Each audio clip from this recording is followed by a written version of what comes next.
All right, we are live. All right, we'll get a little bit of time for everybody coming in. Merlin, are you sleeping? Merlin, wake up! Wake up! We're live. Oh man, What's the matter with you? who's here, man? I am feeling rough. You wore me out this weekend at the Fairfield, California show. You had me filming content. You had me networking. You had me on other people's YouTube channels. I'm buying, selling, trading. You just kept pushing me to my limit. We went to trade night on Saturday. It was a 2-day show. It was nonstop.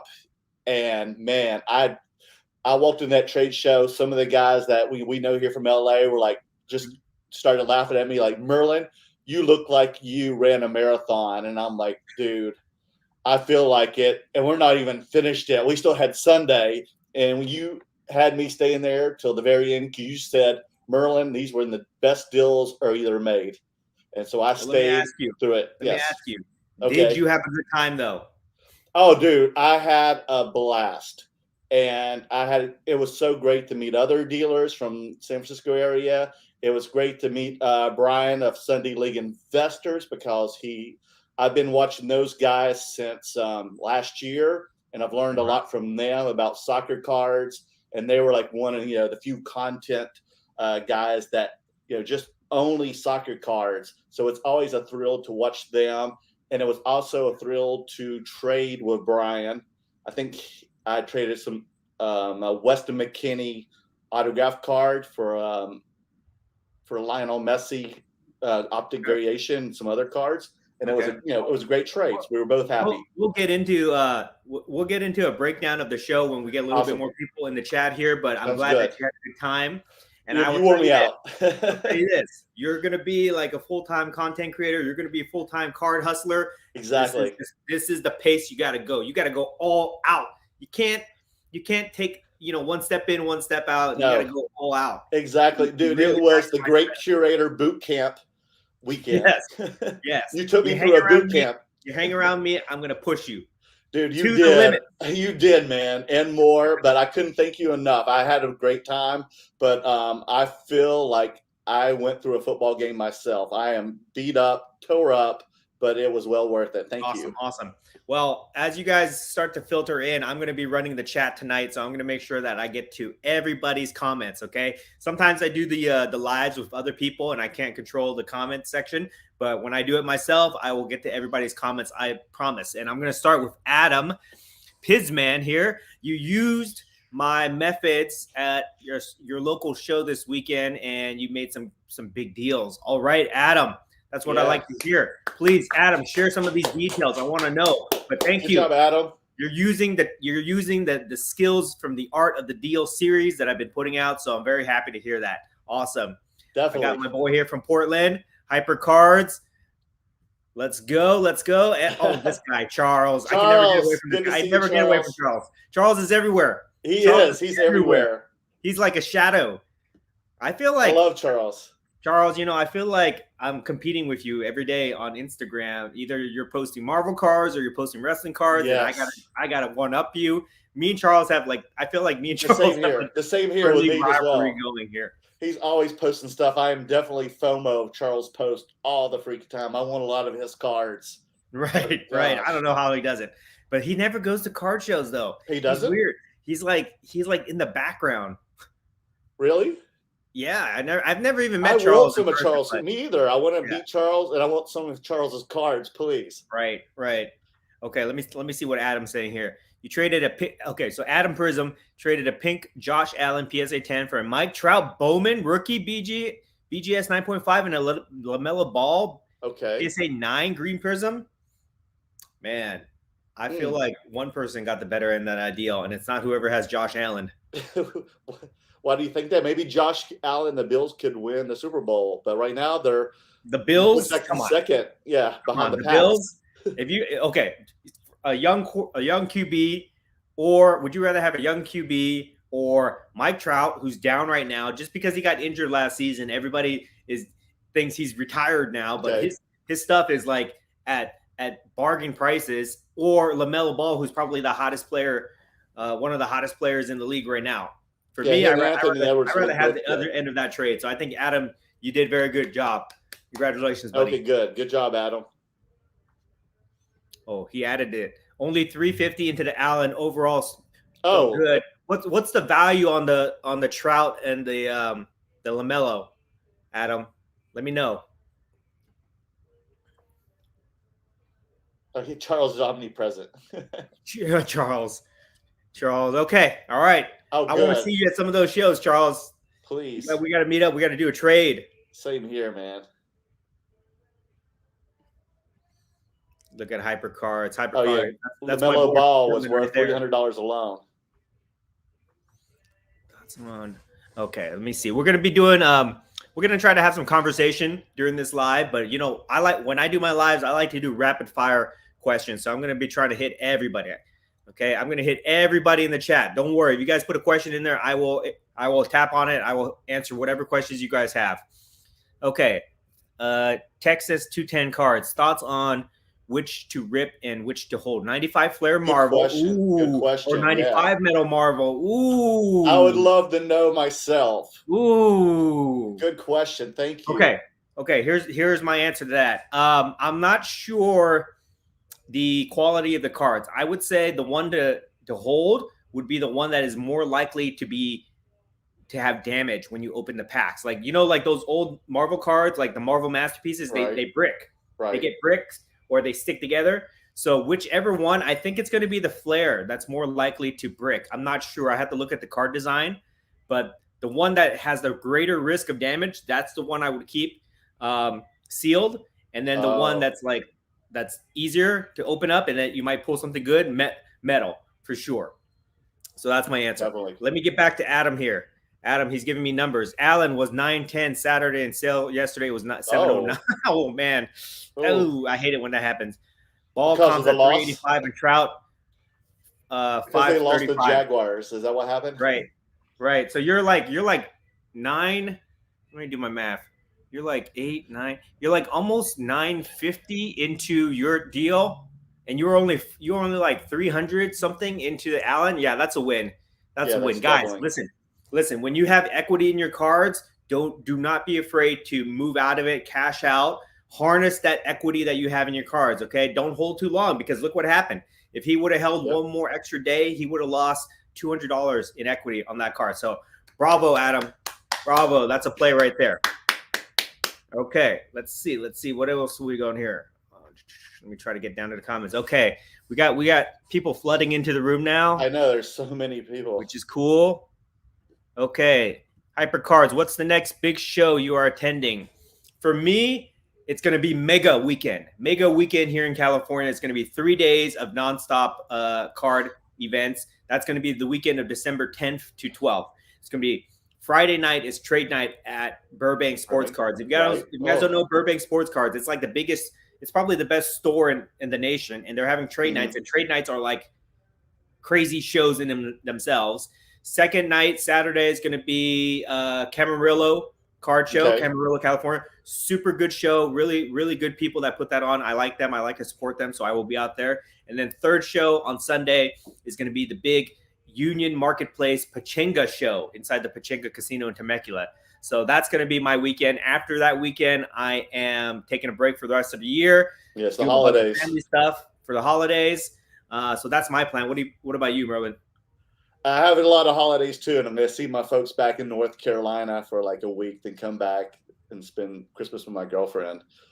So it's going to be really busy. I might hit a show like on a Wednesday night over at the Diamond 9 in Placentia. Is that how you say it, Placentia? Yes. Okay, so I might hit that, and I'll probably hit a show or two with Dan on that super weekend that he's just talked about. Awesome. Oh, flipping Steve, when I hit 200 people in a room, I'll retract my statement. I don't think I'll ever hit 200 people in the room, to be honest. I don't think you don't know, man. We'll ever get that big, but if I did, that would be a good problem to have, so I'm not going to complain. Definitely, most definitely. Okay, Texas 210 cards. He agrees with me. Awesome. Let's go back to Hyper cards here. Better long-term investment. Jordan, Kobe, LeBron, Curry, Luca. That's easy. That's so easy. Okay, I'll defer to you. Your answer. Jordan, of course. Jordan, best long-term because he's like the top god. If these were all like Greek or Roman gods, he would definitely be Zeus, and everybody else is the rest of the gods to me. I think that's going to be what interesting. Do you think? That's going to be interesting because yeah, I'm gonna say Jordan for now, just because Jordan continues to be relevant. Exactly. Because he's a cultural icon. He makes, his partnership with Nike, all that stuff. He's gonna be culturally relevant. I think that Kobe's gonna get there at some point though, because all the young people that watched Kobe from 2005 to 2015, they're gonna grow up and they're gonna want to buy Kobe stuff, Kobe cards. So Kobe's gonna have his run, but I think that Jordan will always probably be the king of the hill.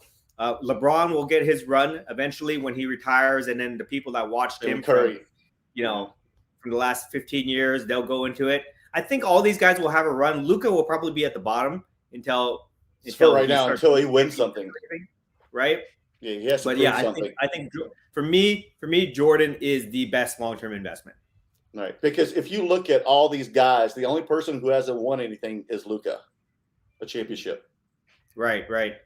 Yes, everybody listen to Hyper Cards. Everybody hit the like button, please. Oh, that's right. Yeah, make sure everyone, please, hit like, and then, hit the subscribe button, hit the bell icon, so you can see more live streams from not only us, but from Dan as well at the Great Curator.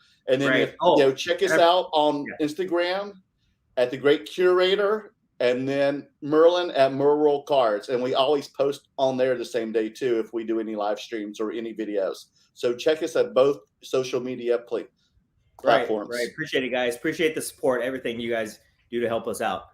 Okay, let's see here. I'm going to try to highlight all the comments for you guys here. Feel free to pepper us with questions throughout the live. We'll be hanging out here. I think we're going to try to go for about an hour or so. But if we're feeling good and we have a little bit of time, we might go over. Yeah, definitely. We'll see. We're kind of fluid with this, guys. All right. So I think we hit all the questions. Carlos, what's up, buddy? All right. So while we wait for more questions. Hi, Carlos. Yeah. While we wait for more questions, let's talk about this Fairfield show real quick here. Okay, so this was your first out-of-town show, right? It was, and it happened to be the biggest show in California. So you took a big leap from the local shows to the biggest show in California. What's your overall impressions? It was a lot of tables. So many. I mean, there must be 300 to 500 tables. It was at an old Forever 21. It was inside of a mall that had a lot of foot traffic. I think we saw a lot of mall people who weren't into cards just coming in to check it out. So we had that foot traffic. Saturday was very busy. I would try to walk around a couple of times, but every time I tried to get up and walk around, someone would come to our table. And then it was just so many cards, a lot of basketball, a lot of football. And yeah, it was so busy. I mean, I made a lot of good trades. I made a lot of good deals. I bought some great unique.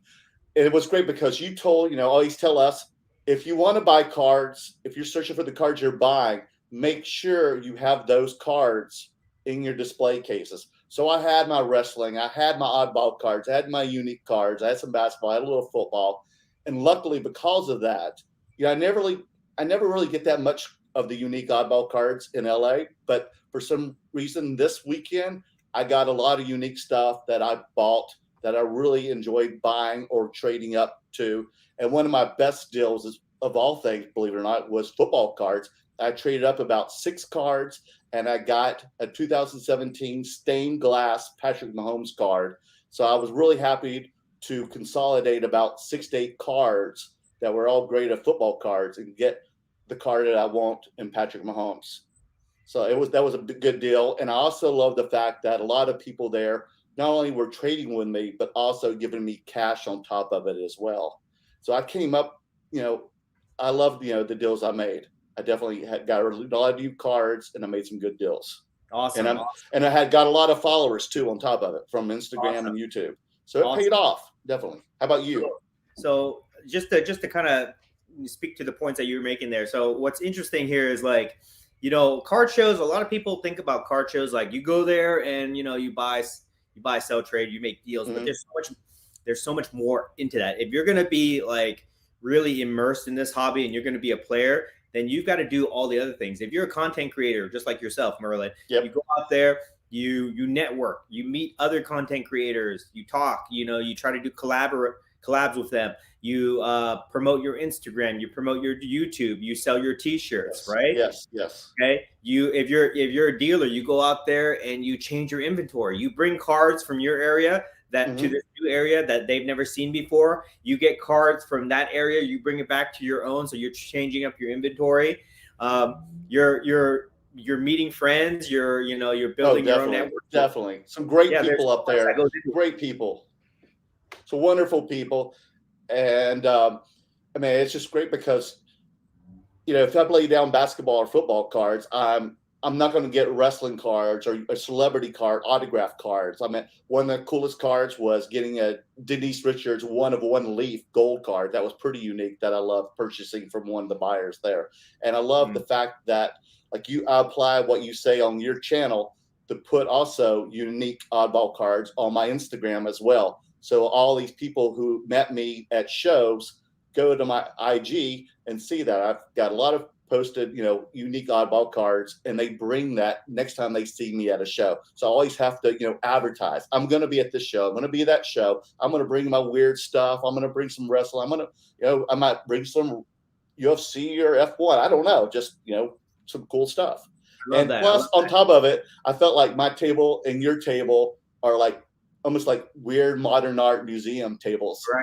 Because people love coming to our tables and taking pictures. Like, you mind if I take a picture? Y'all have got the coolest cards ever.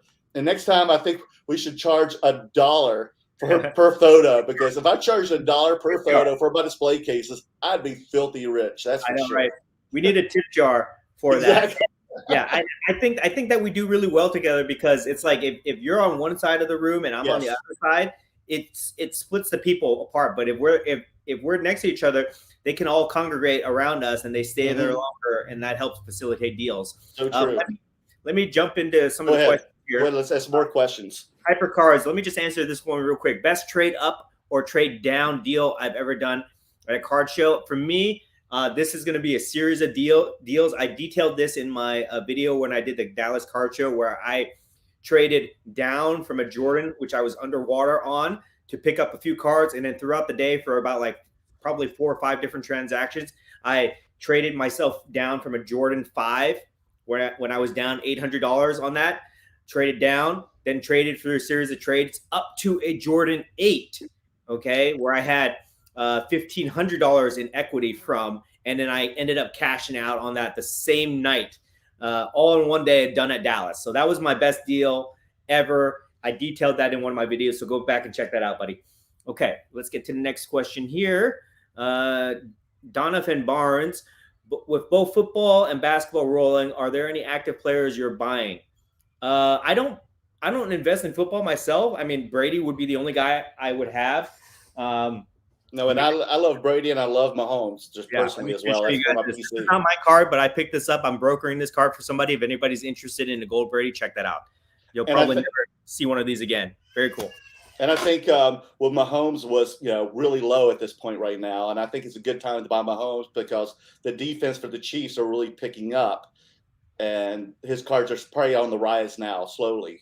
Right, awesome. And then for basketball, for modern guys in basketball, I mean, I would probably only buy LeBron right now. Okay, what's that? But I would get into Trae Young or Ja Morant. I like those guys, and I always buy what I like, guys. I don't speculate. I don't buy what everybody tells me to buy or word. Right. I just buy what I like. Okay, let me get to this next question from Hyper Cards here. When is the Great Curator merch line? Yeah, when is it? Come on, we're gonna have some. I'm trying to get him to design a logo and everything. Okay, guys, I'm gonna do this. I don't know if he's joking with me, but other people have asked me about putting out merch. I want to do it for you guys. I just don't know what to do. I'm not an artist. I need help. If anybody's a graphic designer, anybody want to take their shot at making a logo or making a shirt design, please send it to me. I've got a store already set up. All right. I've got a store that's print on demand. You guys can go buy the shirts. I've set everything up. I just need to put in designs there, and then we can start representing. Okay. We can start selling t-shirts, and we can get the curator army to represent at these shows. Yes. I just need designs. Okay. I've been trying to like search graphic designers on Fiverr and things like that. It's just it's a little bit overwhelming because I just don't know what people are gonna like. But if you guys, anybody want to take a stab at it, please help me out. Send me some kind of design. I would appreciate that. I was telling Dan that if anybody knows who the Great Curator is, it's from Doctor Who. And so I said he needs like a little character of himself, and that like a PSA slab as his TARDIS, which is the phone booth from Doctor Who. That's brilliant. That's brilliant. I know, right? All right, let me get into Carlos What's here. I saw the video on gimmicks related to auto jerseys. For my PC, I really like on-card autos and game-worn jersey cards from multiple eras. Either of you have any of these in your collection? Yeah, I collect. Yeah, me too. Yeah, you know, autos and jerseys, RPAs, all that stuff. Yeah, I try not to buy just jersey cards, just patch cards. But if it's an auto patch, no problem. Yeah, I definitely try to buy those. Yeah, and sometimes like really good rookies, especially like basketball, I was finding like from 2015 to 16, 17, those years of really good rookies, like Jason Tatum, and like his National Treasures patch, you know, at the time was, you know, much cheaper than everything else. And I got those, purchased those at a really cheap rate, like less than $100, and I got them graded and sold them for a few hundred. Good turnover. Here's just an example. Oh, look at that one. Beautiful. Game used, not player. Yes. Game used, patch on card auto numbered. So, you know, I collect stuff like this. I think it's cool. Can't go wrong with that one. Definitely. Yes. Okay, man. Hypercards is blowing it up. Is Ben Simmons or Zion Williams a better buy right now? I would not even touch Ben Simmons. Yeah, me either. I mean, why does that have to be the choice? Why does that have to be the choice? I wouldn't touch any of them. But if I had to pick, it would be Zion. Sure. Me too. Same here. I mean, if he loses weight, then he can come back. as long as he stays healthy, I think he's already starting to look like the present day Charles Barkley. I know. It's scary. He reminds me of Sean Kemp when Sean Kemp gained like 20 pounds. Oh, he did? He got that big too? Oh yeah. That's why he's you know, his career went down when he gained weight. But that's always a risk with these hyper athletic players where they just rely on their athleticism instead of skill sets. Right. But you know, I think Zion will come back. Ben Simmons, I would never touch Ben Simmons at all. Okay, let's see. Charles, thank you, Charles. Appreciate that. Yes, you do love weird ass, and that's why we love you, Charles. Yeah. Kyrie, I wouldn't touch Kyrie. Oh either. My goodness. I would stay away from those type of guys. Oh man, this Hypercards is all over the chat. Klay Thompson. For sure. Klay Thompson. He's going to come back. He's hungry. He's going to prove himself. Klay Thompson is the better buy. Let's see. Let me answer this question here. Okay. Jordan. Are you going to answer this? Are you comfortable discussing what your total sales are typically at shows? So inconsistent, man. One day it could be $1, next thing a few $1,000. Yeah, I mean, if you ask me, I'll tell you like what I did at the show, but like it's inconsistent, just like Merlin said, right? Like it could be 0 at one show, or it could be like 20 grand, right? I think the best I've ever done before was like 25 grand. I did. Woo! At a show. Wow. The worst I ever did was 0, or if you want to count the money that I spent, like -5 grand, you know? So I think a lot of dealers have been there. Yeah, it varies. They buy more than they sell at a show. Right. You never know what you can do at a show. Shows are like so unpredictable. Like you just never know. You never know. Okay, let's see. Burby Production. Thank you again, Dan, about letting me know about reselling my WWF. The resealing. Oh, really? Resealing. Oh, what's up? Oh, did he show me this weekend that box? He came over to my table. Oh, he showed you the box? Yes, I saw the box. And they seal it, I guess, with an authentication like plastic, so it looks like a real like wrapped sealed box. Right. So I wouldn't do that because I have some like vintage wrestling boxes and other vintage stuff from the 80s and 90s that I want sealed that too. I didn't even know about it. You never even told me. So share with us about this, please. Show you guys. Okay. So, you know, a lot of boxes are not really sealed anymore. And what happens is when people buy these boxes, sometimes if there's a bad actor, they'll search through the packs and they'll take out all the good cards, or they'll give you fake cards or whatever. So there's a company, it's called Baseball Card Exchange, and what they do is that this guy has a reputation, very very well known, very good reputation for certifying that these boxes are untouched, unsearched. And it's just like PSA, where you send them your box and they'll put a wrap on it. They'll put a wrap with their logo, their sticker. They'll certify it that it's authentic. Yeah, turn it around the other side so we can read that it's never been searched or anything like that. And if you get this plastic wrap on the box, it does add a premium value to sealed wax, guys. So if you ever have a box that you want to just kind of make sure that you can increase the value, or you want to make it easier to sell, you can send it to them. They will certify it, and that's the best way to move old vintage sealed wax. That's awesome. Hey, Dan, after the show's over, do you mind putting the link to that site in the comments or the description? Yeah, and it's very affordable. It's very affordable to do something like that. I think they charge. How much is it? They charge like 8% of the value of the box. Okay. So whatever that comes out to be. Right that Gold Brady. Wow, kaboom. Available. Kaboom. Available. All right, let me see here. Going. Let's hit some more. We're up to 33 viewers. All right. Okay, let me see here. Bear market. If you could go back to the height of the card market during the pandemic, one thing you would do differently: buy more. Yes, definitely. Right. Wait, he's talking about the height, huh? Height of the card market. So that's probably like February. One thing. That's when everything was expensive. Sell everything. Sell, yes. Dump it all. Cash out. That's what I would do. Because you're getting double, triple the amount than you are now for anything. Right. Okay. Is that the same thing what you would do, Merlin? Oh, for sure. Definitely. Sell even more. Right. Yes, I did see that, Carlos. That was hilarious.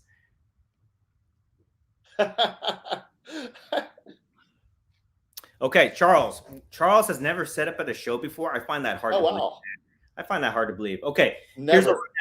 How long does it take? You have to be there all day. Plus, you have to get there at least an hour early to set up. Yeah, I always get there an hour early, sometimes an hour and a half. If I know there's going to be a lot of people there, say like it's in a hotel, like the card stock trading show, I get there like an hour and a half early because they only have one elevator and it's at a hotel, and there's a lot of people, getting in and out of the elevator to go up 4 flights. Right. Do they supply displays? Some do. Some shows do. The bigger organized ones do, and you can rent the cases from them, but most of the small shows do not. So, you'll have to get your own case. Graded video games. I think graded video games are a play, personally. I'm not in that space myself, but I do think that they are a play. But VHS tapes are not a play. I don't believe that. Okay, guys. Not a WrestleMania 1 VHS tape? Okay, maybe some are a play, but not all. The majority of them are not. Okay. Jordan, you both have many super low pop cards. Can you talk about your experience selling those versus selling high-ish pop cards? I'll defer to you, Merlin. Well, it takes patience, first of all. That's my number one priority. You're not going to sell it like overnight. Don't expect a quick flip or a turnover. But you never know. Sometimes it's very consistent. If you find someone who walks into a show that's looking for a certain niche, the oddball, unique stuff or the low pop, then they're going to buy it. But if not, if you have a lot of guys who are just like flipping cards and they don't have anything to comp with, then they're probably not going to buy it. It's going to be more of a collector. I feel like it's going to buy our stuff. Right. What do you think? I would agree with that. Like the low pop cards that don't have easy to find comps, you're going to have to really tell the story about that and explain how you value the card to that person. But those cards, so it's harder to move those cards and it takes longer, but at least you're not fighting the comps every week, right? And you're not having to deal with, loss in value or anything like that. So for me, I like to play that game. I like to have the more unique stuff. I don't like to be tied to comps. So I play in that space myself. Some people don't like that. Some people like to transact super easy and they just buy cards that that have high pop counts that transact all the time, so you can just see what the market price of that is. But you're tied to the comp, so you got to be able to roll with that. And I think it's like also from the Great Curator Bootcamp 101 that he taught me of anything like unique that's a low pop to put that probably going to be very popular to sell. That first of all, you got to hustle, you got to try a little hard, put that card maybe in the center of the display case, and then when people come over to your table, you find out what they're looking for, any kind of genre, and then you go, oh, have you seen this card? Here's a unique card, and then you try to sell it. Right. Real quick, HyperCars, I don't have any graded video games. You have any graded games? No. Yeah. Too much. I don't know where to put it. Running out of space. Right. Adam, you're going to be setting up your first show in January in Buffalo, New York. Well, good job. Good luck. Good luck with that, Adam. If you have any questions, feel free to reach out to me, but watch my video when I talk about setting up. That will help you. Definitely. Okay, let's see here. HyperCards, man, you got to stop taking over this chat, dude. You're asking every other one, man. I think you drank a lot of coffee before the show. Do you guys buy prospects? Not really. No, I don't. I mean, I don't like to speculate. I don't like to gamble, so I'm not a big guy into prospects. Rarely. Like that. Yeah, I like to put my money towards the proven players, the GOATs. Yeah, it's working. I'm kind of doing the same thing. When I first got into the hobby a couple years ago, I was buying the prospects, getting them graded, and then you end up getting stuck with some of the bad eggs, and then they just take up shelf. Right. Okay, Jordan's question: assuming PSA opens regular submissions at $100 a card, how many cards will you be sending? I probably got about 10 cards that I would send to them at a $100 price point. May I ask what they are? They're like my PMGs. Yeah, same here. Yeah, the PMGs, because I think that I can easily get more than $100 of value. Now, would you even do the bronze ones too? Probably not. Not okay, the reds for sure. Reds, blues, greens. So I would send my PMGs out there, and I've got a couple other like random cards that I would pay $100 to put in there. Okay. I think that the premium value with the PSA slab would warrant that. What do you think is going to be the difference between the $100 submission versus the $150 express submission? I think express right now, I've already done a couple of those. That's hitting about almost 5 weeks, maybe 4 to 5 weeks. So not too bad. Really? Within 1 month. So, who knows? Probably like 3 months for the regular submission. Whew. Okay. All right. Let me, Flipping Steve wants to see my best music card. I got the ultimate music card. I don't know if I showed you that last night on the chat, but let me see if I can look for it here. Give me a second. Merlin, if you got something. Oh, I'll have to get, oh my goodness. He's put me on the spot. Give me 1 second. I'll be right back. Right. Okay, let me see. Let me look for it. For some reason, I can't find it now. I don't know what happened here. Give me a second, guys. Oh, here it is. For you, Flipping Steve. The ultimate music card here. Iconic moment. Oh my gosh, I love that one. Right. Only $200. Let's see here. Well, everybody probably, if you watch my channel or go to my Instagram, everybody knows my favorite one. Britney Spears, baby. Oh, Free Britney. That's one of my favorites. It definitely got a lot of talk during the weekend. Right. And then another one that's really hot that everybody loved was my Jay-Z Rookie Chrome. Right. Nice. Really beautiful. Nice. And that's a hot one.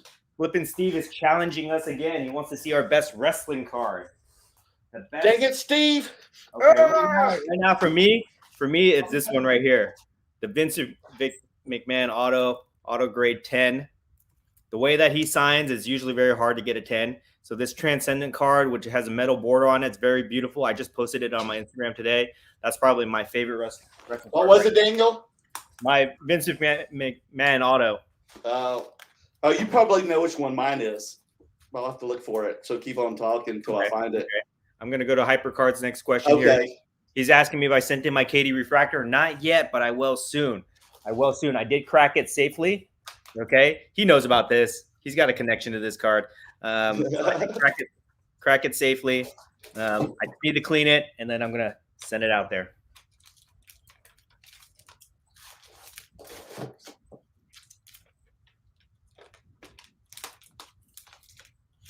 Okay, while you're looking for that card, let me answer keep going. Jordan's question here. How have your strategies in the hobby evolved over the past 3 to 6 months? For me, definitely my cards that I've been looking to buy has been shifting. I've been trying to get more and more narrow with my niches instead of trying to buy everything. I've consolidated down to certain sports. Okay, and instead of trying to buy all my favorite players, all the different types of series that comes out, I've kind of consolidated down to just a few very specific niche card sets. Those being PMGs, credentials. What else am I collecting here?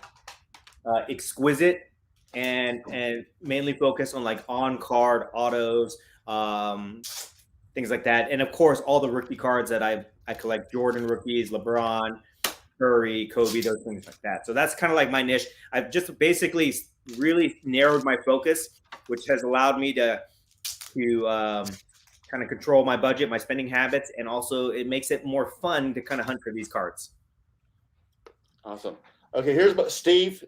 Whoops, can you hear me? Here's my top 3. This one I just got back from HGA, which is really cool. This is the Rock X-Fractor. Nice. And I asked them for a custom label, so they made it look really cool. Can you bring that a little bit closer? Can you see it? Yeah. That's good. That's Beautiful good. shine. Mm-hmm. And then that's number 3. Number 2, the Iron Sheik 1982 Wrestling All-Stars. Beautiful.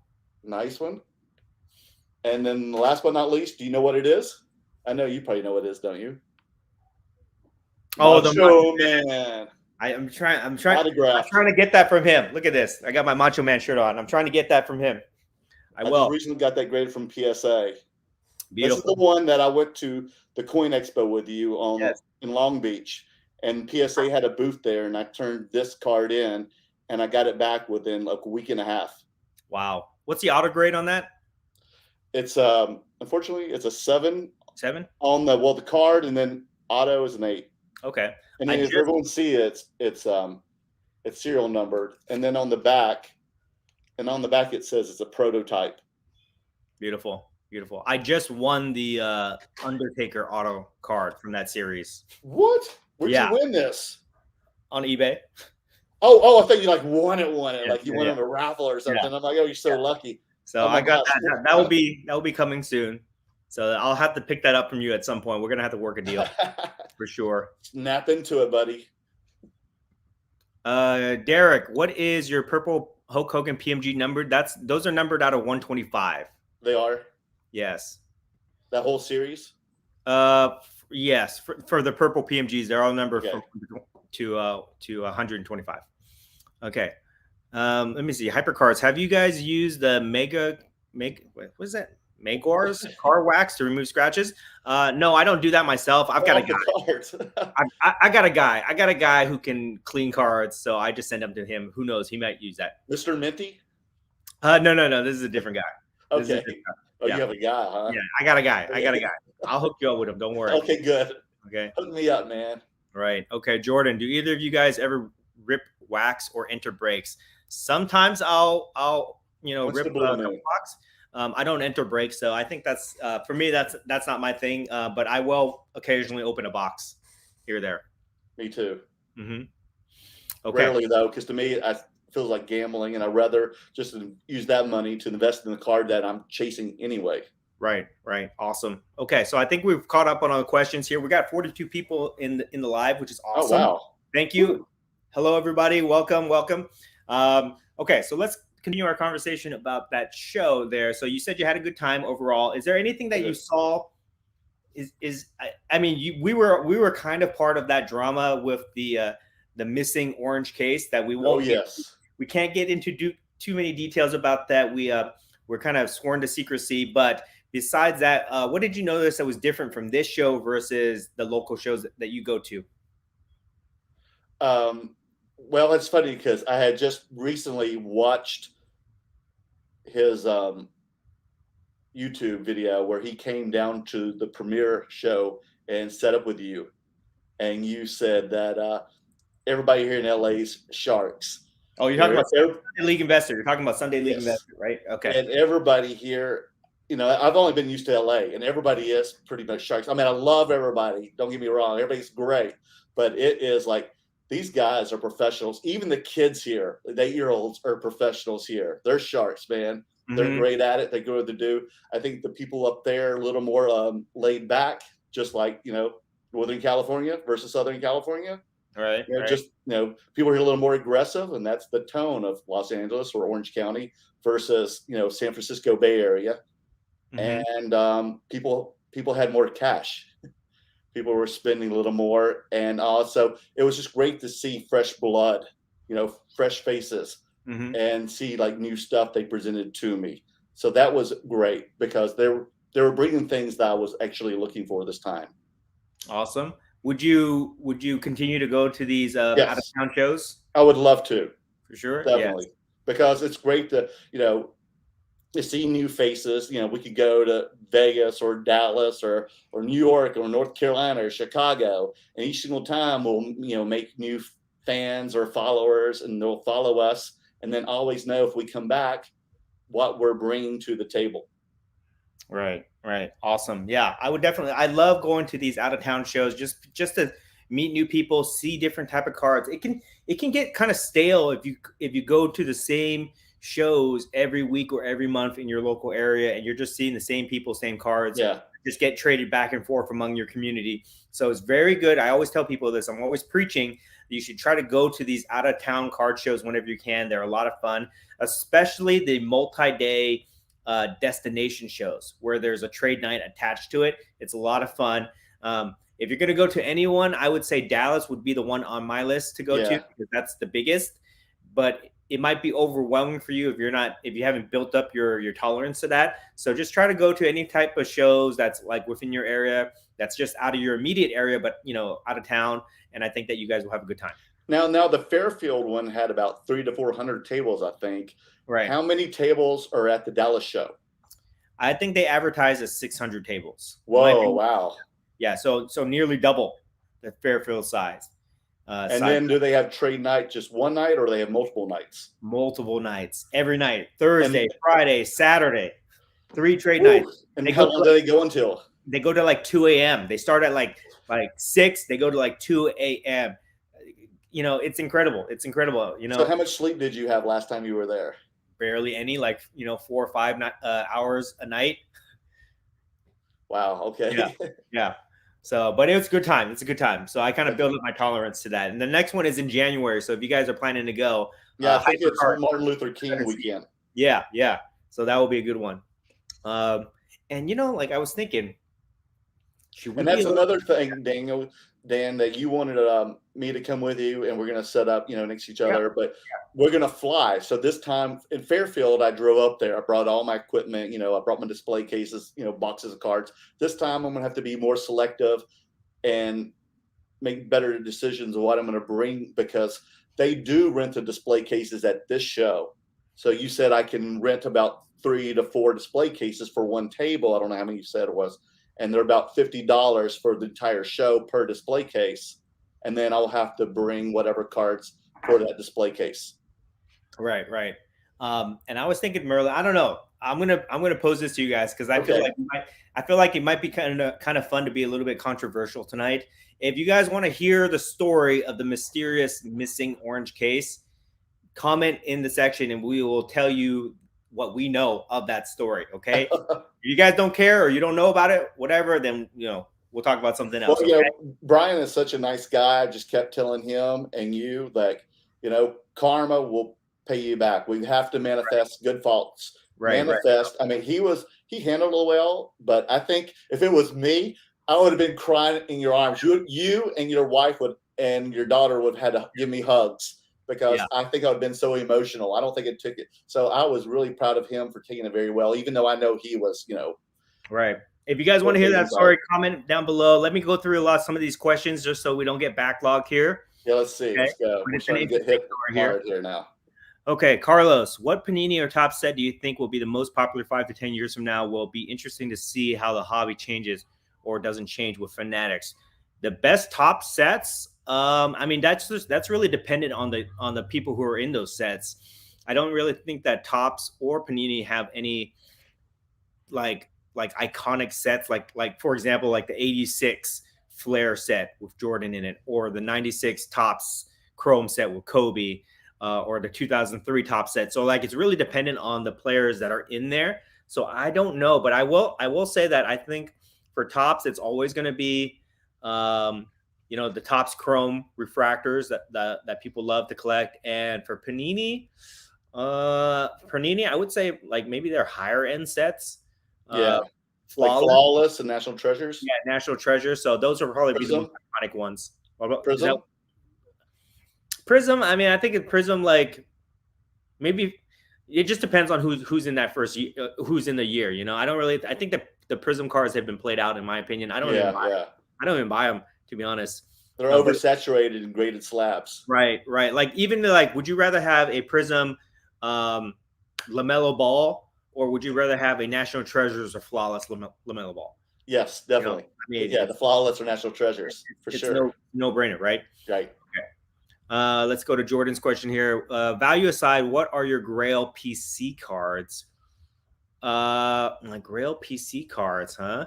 I got a lot, to be honest. I have to think about that. Let me think about that. Merlin, do you have any questions? Yeah, they're the very first cards I ever bought when I got back into collecting again. I knew nothing about the market. I just knew that I finally make money now, because last time I was in collecting, I was in college, so I didn't have the money to afford, high end stuff. This time I could, and it was around like end of 2018. And I'm a huge Patrick Mahomes fan. So the very first cards I bought were RPAs from National Treasures and Flawless cards of Mahomes. And I even bought a few variation numbered optic autographs. They're all autographs too, by the way. And then I bought some Luka Doncic Flawless National Treasures RPAs.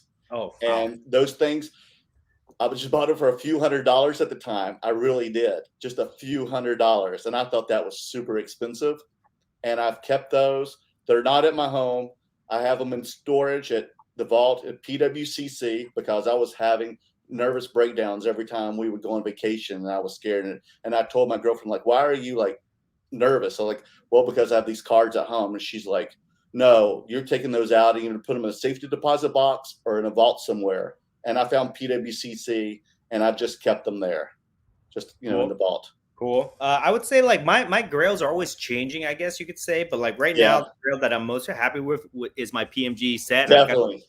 I've got the complete set, all 6 cards, and they're all the same serial number 32. So I'm super happy about that. And then also my Credentials uncut sheet, which is not really a card, but it's I remember you showing that to me. Yeah. So those are like what I really love right now.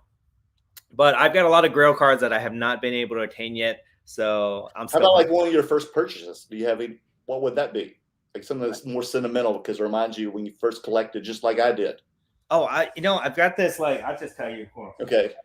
I can't bring it out here, but I've got like a 1996 or 95, 96 upper deck die cut SPA All Star. It's when they were at like San Antonio, and they got those like teal jerseys. Okay. Like the whole All Star set. I collected that as a kid, sold it off, and now once I've come back to collecting, I've kind of bought them all up together. So that's probably like the most sentimental card that I have, I would say. Cards. It's a whole set. Gotcha. Okay. Norcal Emperor. This is like my nemesis. I always do battle with this guy. Whenever I do?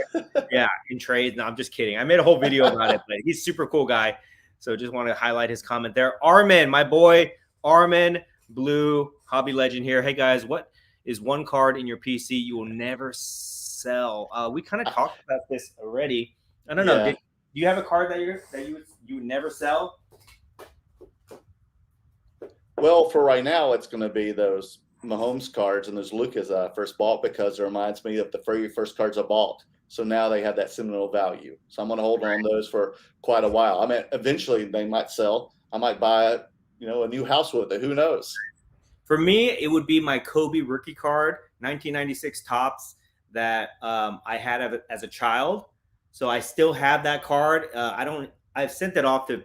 You mean 1996? rookie Yeah, card? 1996. Okay. 1996 Topps card. It's the base card. It's probably not worth that much, but it's at PSA getting slabbed up right now.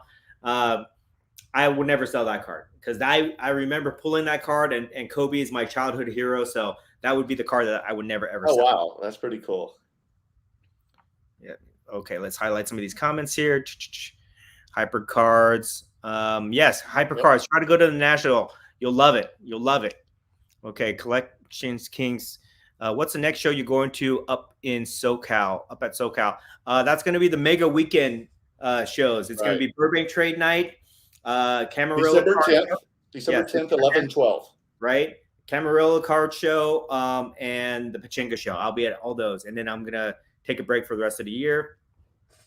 Okay, let's just... Very active. These guys are very active. Very Orange active. Case story.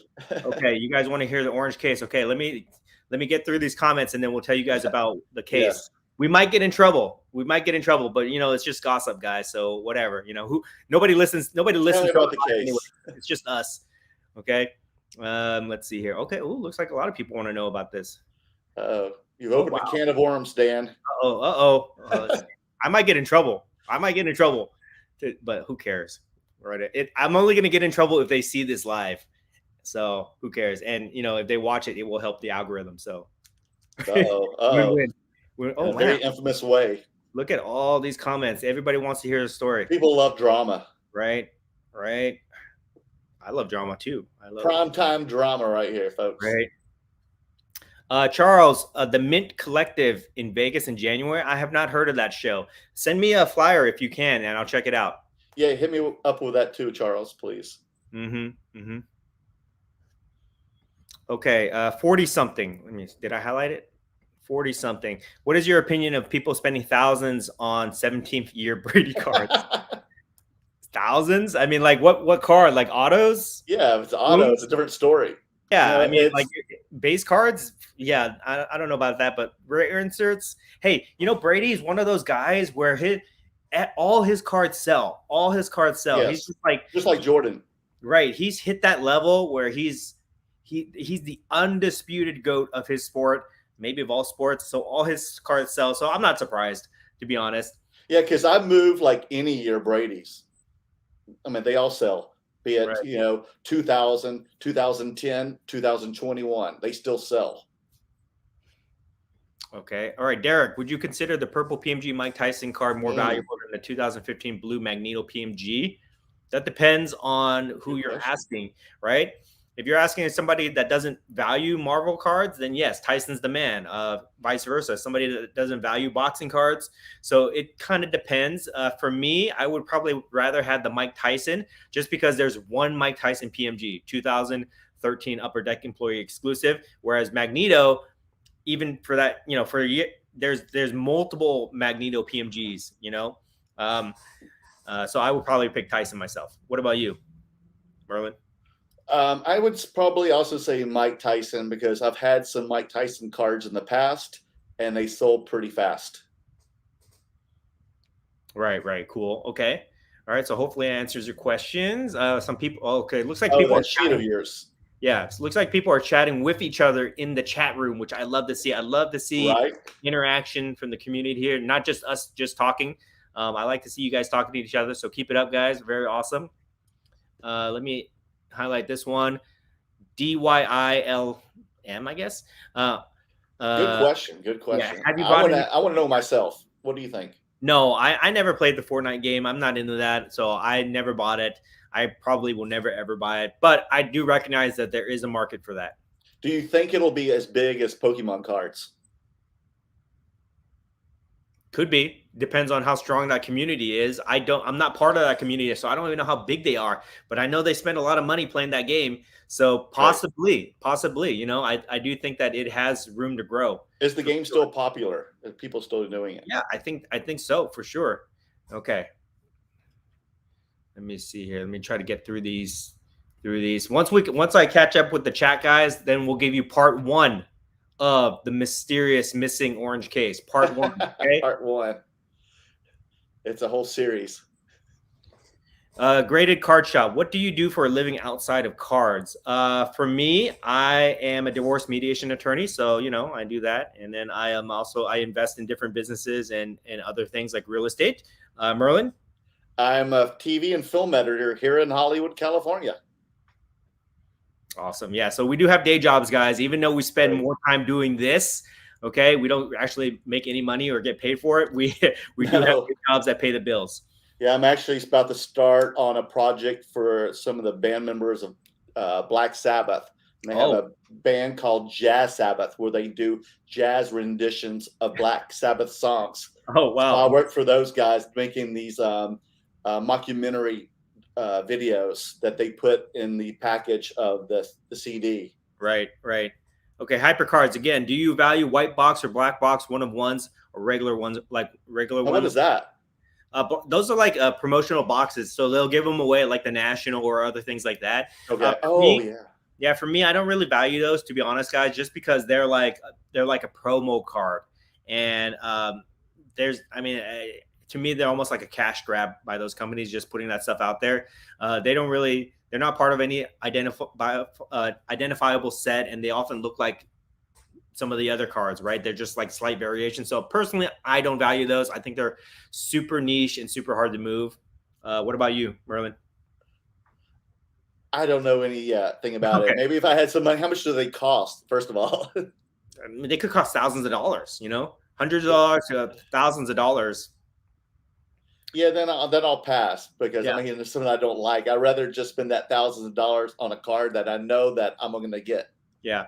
The thing about the one-of-ones, I just feel like Panini has put out too many of them where they've lost their special appeal. Like, it's not a one. I mean, like, what's the difference between one-of-one card versus the other 20 that they put out a year, right? Yeah, how many one-of-ones of one player are there? Right. Like we've been oversaturated with variations. Right. It's too much, guys. It's too much. I rather have the first card of a numbered series, like the number one of the 10 cards or something like that. That's more special to me than a one-of-one. It is. Right. Okay. Armin says, everybody go to the Mark's Card Show. Armin will be set up. So if you want to see his collection of killer cards, go to the Mark's Card Show on December 11th. And where is it? Camarillo. That's the Camarillo. Oh, that's Camarillo. Okay. Yeah. Great. And Armin has a serious collection, guys. He loves to show it off too. So watch his, follow him on Instagram and check out his cards. Go to the show. You can check it out for yourself. Okay. Let's see here. More people. Hey, Armin. The stories. Are we almost caught up here? Just a few more questions here. Right. Let me highlight this one. If you each could complete a Marvel PMG Rainbow for your PC, which character would you choose? Oh, that's easy. For me, it would be Captain America. He's my guy. Oh, my goodness. This is a hard one for me. No, I do like Captain America. It would be him or Spider-Man. Yeah, specifically this one, guys. This is the one. If I can get the rainbow of these, pretty cool. I like this one. Because I've been purchasing a lot of the Spider-Man themed PMGs. Mm-hmm. Oh, that's the bronze, Captain America bronze, yeah, right? I've just got the bronze, but if I can pick up the red, I'll go for the rainbow. But it's super expensive. 40-something super refractor is of 101. Yes, that is correct. CC, can either of you guys see hockey cards getting more popular in the U.S. market? Yeah, I would say so in certain markets. Maybe not here in California, but like, I don't know, Wisconsin or wherever they play hockey on the East Coast for sure. Yeah. We just don't like it here in California just because we don't play hockey. Even though we have two teams here, like it's not part of our culture to play hockey. When I go to the games, it's a lot of fun. I'll tell you that. Right. Okay. Star-Lord. Okay. Competition. No, I'm gonna start buying PMG Star-Lords just to get at you, Charles. So I'm on the hunt. Okay. Charles likes Star-Lord. Oh, great. All right. So we caught up here. One more question at the bottom there. Something we've just been buying lately. 1982 Donkey Kong, a good investment. I would say. Say yes. I would say yes. It's a play because, we all grew up playing Nintendo. We all know Super Mario. It's one of the biggest IPs in the world. It's just that we don't associate it with cards because they don't make them current day. Okay, but they made them in the 80s. Okay, guys, so they're out there, and at some point, the Nintendo company, they're going to build Super Mario World here in America. They're going to build it at Universal Studios, either in California or Florida. And if you guys have not heard of Super Mario World, the one that they built in Japan, go look up the YouTube videos of people that do tours in there. It is amazing. Super Mario World? Super Mario. Have you seen that video? No, I got to look for it. Oh my God, Merlin, go watch it. Okay. After this, go watch the people that do the tours of Super Mario World in Japan. I think it's in Tokyo. It is amazing. It's like being in the video game. When they bring it to America, people are going to go wild, and the cards are going to be a play for sure. Where are they going to build it? Universal Studios. Oh, it's a Universal. Okay, just like they did with Harry Potter. Right. Oh, and also Donkey Kong is pretty much the debut of Mario, right? Who became Super Mario Brothers. Right. That's his pretty much his rookie card. That's his rookie, right? Yes. Okay. Graded Card Shop. What is the end goal for each of your collections? For me, is to just keep collecting because I have so much fun doing it. But just to amass such an amount of cards with such an amount of wealth attached to them that I can be just I can be a full-time card baller. That's my goal, where people know me for having all these cards and I can buy and trade them and I don't have to do anything else in the world. Yeah, the same with me. And my girlfriend would be like, to consolidate, to have less in the space here. Right. That would be her choice for me. Right. Okay. All right. So let's get into part one of the mystery of the orange case here. Okay. Love to hear it. Right. And what's Steve saying? The little Mac is the GOAT? Okay. All right. So,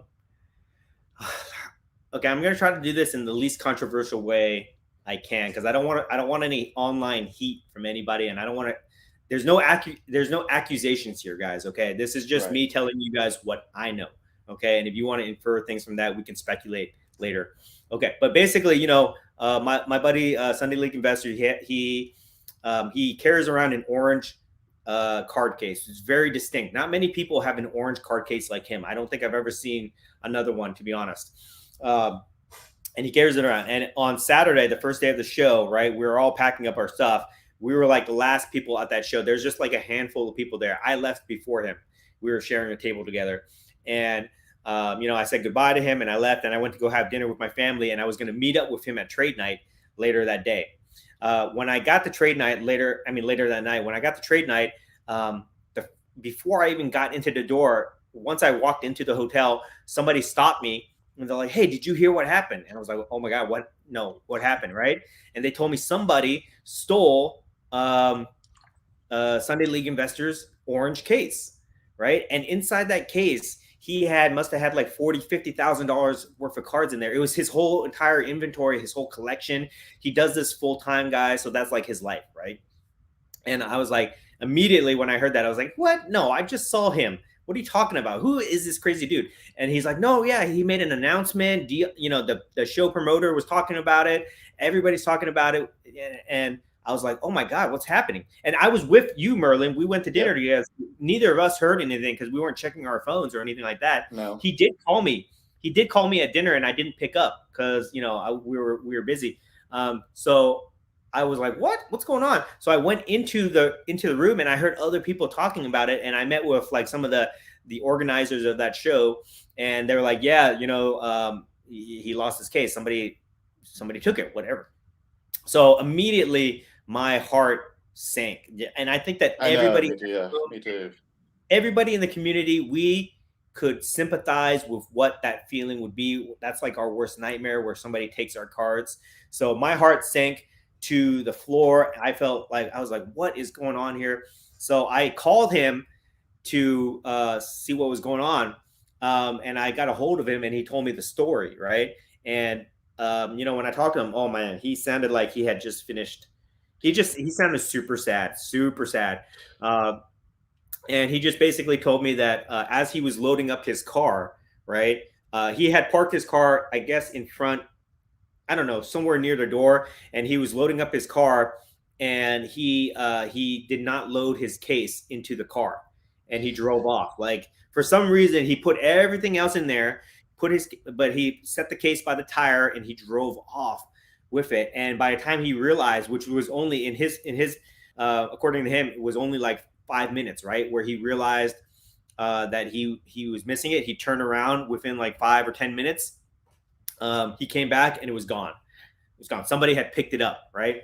So that was his story, and I felt so bad for him. And I told you, Merlin, and everybody just like, it sucked. My heart was like racing just from hearing it. Right. So immediately after I talked to him, I went, me and probably everybody else at the card show, we went into action where we posted to our Instagram, right? We were posting pictures of his cards. We were posting messages, and we were just spreading the word like, hey, if anybody finds this case, please bring it back. Let us know immediately. I even personally myself, I offered a reward for anybody that would give me information leading back to the case. So we blasted it all over social media. Yep. We made an announcement at the trade night to everybody that was in attendance, but we didn't hear anything, obviously. But it was just really sad. And then he actually came back to trade night that night. He was supposed to go home, but he went to trade night, and the poor guy, like, he drove around the whole mall where the show was located looking for it. Like, he was thinking like maybe a homeless person took it by accident. Somebody took it and they threw it away. So he was like looking through all the places around the mall. He was checking security cameras, but there was no direct footage of that location. So that was no luck. And the poor guy just looked super, super defeated. Yes, and I felt so bad for him. Like, you just want to just give the guy a hug. I think I did a few times when I saw him. Just tell him it's going to be okay, right? Yeah. What was your impression of the situation to that point? I was like, always put your box in first. That's what it is, first of all. But I'm just like, poor guy, because we've all kind of been there some way. Luckily, I've never been, lost something that big before, but I totally felt for him. And it really is breaking my heart. But I was like, we have to think good thoughts, because you're a really good guy. Karma is going to pay you back, and we have to manifest good thoughts. So let's just keep thinking positive. And you were doing everything you can to make him happy. Like, let's help you out, Brian, to get you back on your feet, because, he just moved here from Tampa with his girlfriend. And, he's doing this right now as his business, as the way to pay for his rent and bills. So you were really being really helpful to him, telling him, like, think on the positive side. You have all your friends and other dealers who know you, who want to be your safety net. And you have our support. You were trying to make him feel really good. And, he was very humble about that. Right. And so, yeah, like, already that night I was messaging people I knew. I was thinking to myself, okay, all right, I'm praying that it will be returned or whatever. We're putting out we put out messages about a reward, but I was like thinking of plan B where I was gonna try to organize some type of card drive where everybody donates him a card just to get his inventory up. Right. And it has to be soccer cards, folks. It has to be soccer cards. Right. And the community was responding. This is what was so cool about this. People were messaging me and they're saying, yeah, what can we do to help? And people were sharing our stories on Instagram and all that stuff. So the community was in action, and we were rallying around him. So I was actually very proud of that myself. I thought that was super cool. That kind of shows me, that's one of the things I love the most about this hobby is the tight-knit community. And this is something that I'm always preaching about us being like, having a high standard of conduct, trying to help each other and things like that. So that was very that was just awesome to see that people were getting ready to rally. If we could not find his case, I knew that he was going to be okay. Right. Personally, he's going to have to like deal with the feelings that of losing his stuff, but outside of that, he was going to be okay for sure. I knew that. I was going to make sure that was going to happen. And okay, we're gonna go to part two. Let me. You want to, or you want to answer some more questions? Let me make sure that we catch up here, because I don't like. Okay, let's do it. Here. Let me just see if we have any questions, and then we'll go to part two. Part two of the case. Okay, of the 3-part series, guys. 3-part series. Okay. Michael Brown, were any of the cards missing from the orange case? We will get to that in part two. Part two, yes. Okay. Graded card. Apple has little sensor trackers similar to the tile that you can put. Oh, yeah, we heard about that. That was So what guys, we talked about. this is worth investing in, I think, for sure. Some people use this, some people don't, but I think it's worth investing in those tile trackers for sure. What is a tile tracker? It's just like a little. It looks like a little, like a coin, like a little quarter, and you attach it to your phone. You sync it to your phone where you can track it, and then you can put it on anything you want, like a set of keys, or in this case, a card case, and you can. Just like some of my friends' ex-wives did. yes, right. So yeah. Okay. Texas Cards, if they are still missing, can I send him stuff maybe to help him out? That's really generous of you. Thank you so much for that offer, Texas 210 Cards. He did find his case. That will be in part 3 that we'll talk of the missing, the mysterious missing orange case. But he did get his cards back, so you don't have to send him anything. But thank you for offering that. And that's what I love to hear. That's what I'm talking about. The community rallies around people. You don't even know him, and you're willing to send him cards. That's awesome, guys. That's what I love about this hobby. Okay, next one. Marvel guy, I saw this on your Instagram. Felt horrible all the way down here in South Florida. Yes, he's from Tampa, by the way. So he's one of you guys out there. We all felt really bad for him. It was like your heart would sink down to your stomach because you would imagine if you're in that position, and it can happen to any of us, guys. We could all lose our cases. It can get stolen, whatever. We can misplace them. It can happen to anybody. So I think that's why everybody was kind of like sympathizing with him so much. Yeah, he's such a nice young man, a very, very polite, very genuine person. I was the first time I ever met him was Saturday at the Fairfield show, and we had a blast together. We had a fun time talking about soccer cards and we even made some trades. I had the best time ever with this guy, and I hope to see him again. So check him out on Sunday League Investors. Right. Okay. Dex Flow Toys. The value of this case, I would probably estimate the value about $50,000. 50 probably. Upwards to 50. Oh, looks like we got about 60 people in the chat now, which is really cool. Holy moly, 62 people. Yeah. If you guys are just joining us, we're telling you guys the story of the mysterious missing orange case over the weekend at the Fairfield Card Show. It's just us having fun. We're not trying to start any heat or anything like that, guys. Is that why there's 62 people? They want to hear about the orange case? Maybe they're joining on because they want to hear some gossip. Since the case since Pulp Fiction, or people more interested. What's in the case? If you guys have any questions, put it in the chat. I will get to me and Merlin. We'll get to all your questions. I promise. Okay. Okay. Did we get everything? Let's see here. Sports cards. Okay. All right. So now we can move to part 2. Okay. So that night, the whole night goes by. We don't hear anything. We can't find the case. We all feel bad for him. But the night ends. Night 1 ends. Okay. Originally, he was planning to not attend day 2 of the show because he had some obligations, but he said that he was going to go just to see what happened, to go around to talk to people. Okay. So this is day 2. This is Sunday of the show here.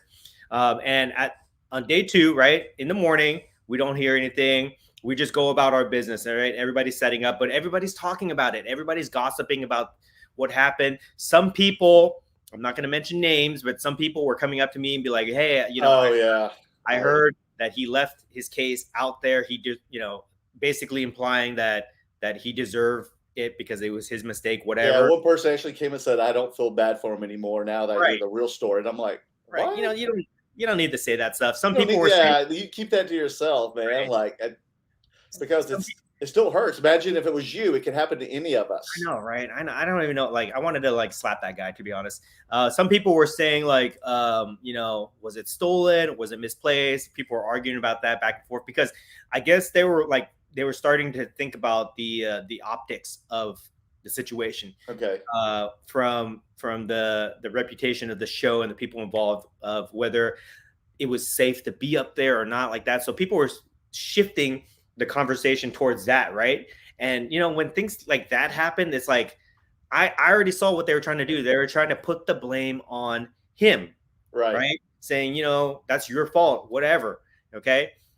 Which was not cool. I don't think, I think that the focus should have stayed on trying to help him. Who cares? Exactly. Who cares whose fault it was or whatever? Let's just try to help him.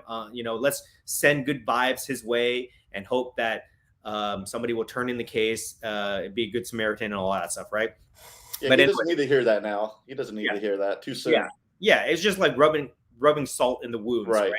And people were coming up to me, talking to me about it because he wasn't there yet, but I was sharing a table with him, so people were just asking me questions, and I had very limited knowledge myself. I didn't know what was happening. Anyways, so it gets to be about like 11-ish, 11 to noon-ish during the show. So the show had already been going on for about 2 hours. Then I see him. He comes and, he's talking to everybody. Everybody's patting him on the back and just saying, sorry, whatever.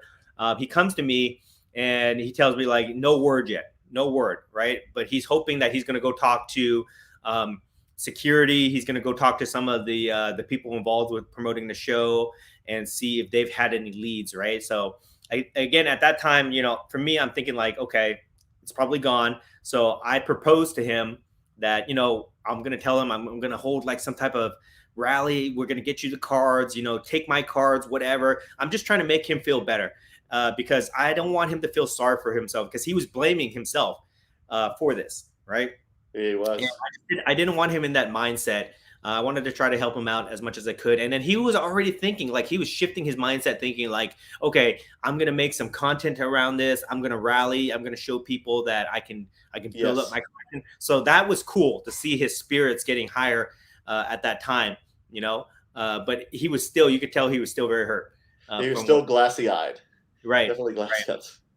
Okay. So then, it's like around noonish, right? And then I'm walking around the show.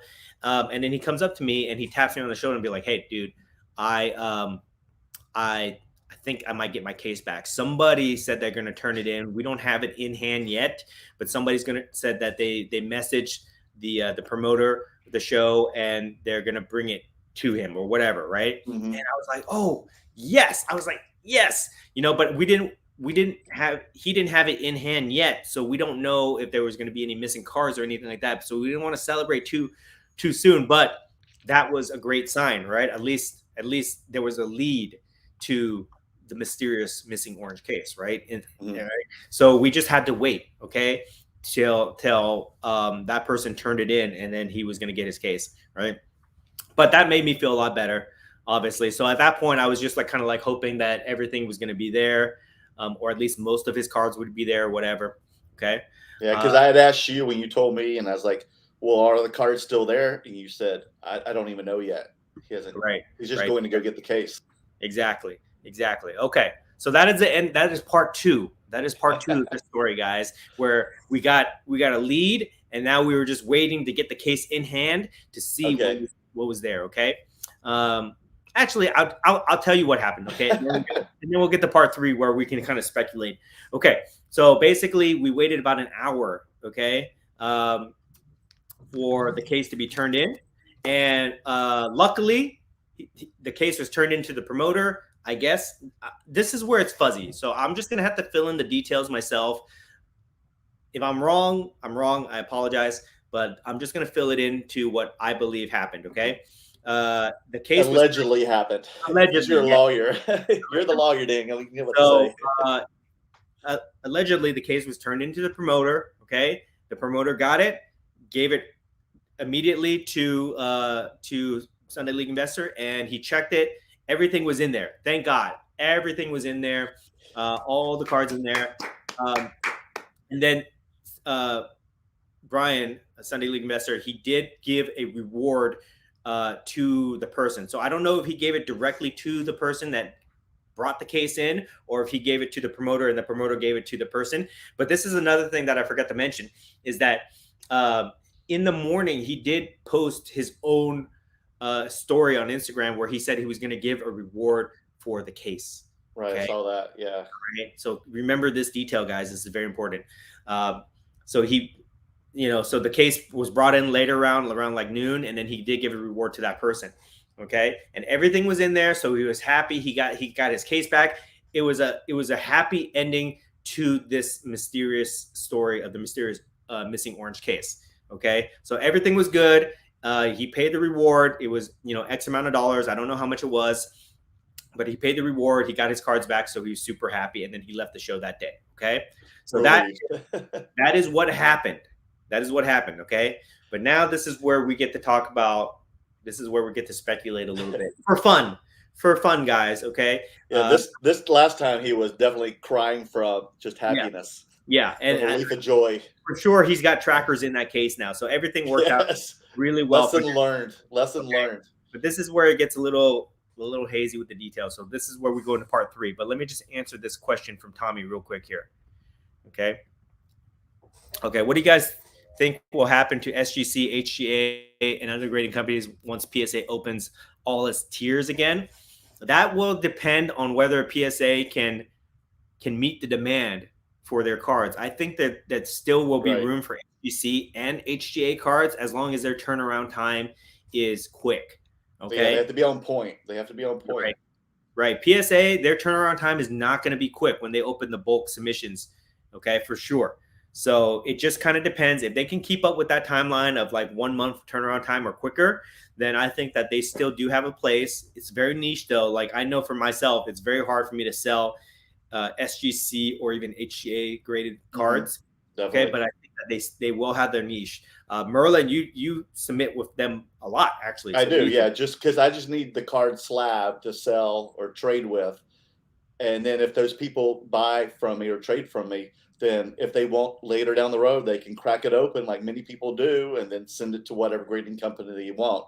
But it's just easier to sell for me than having a raw card and trying to figure out what the grade of that card is by your naked eye at a table.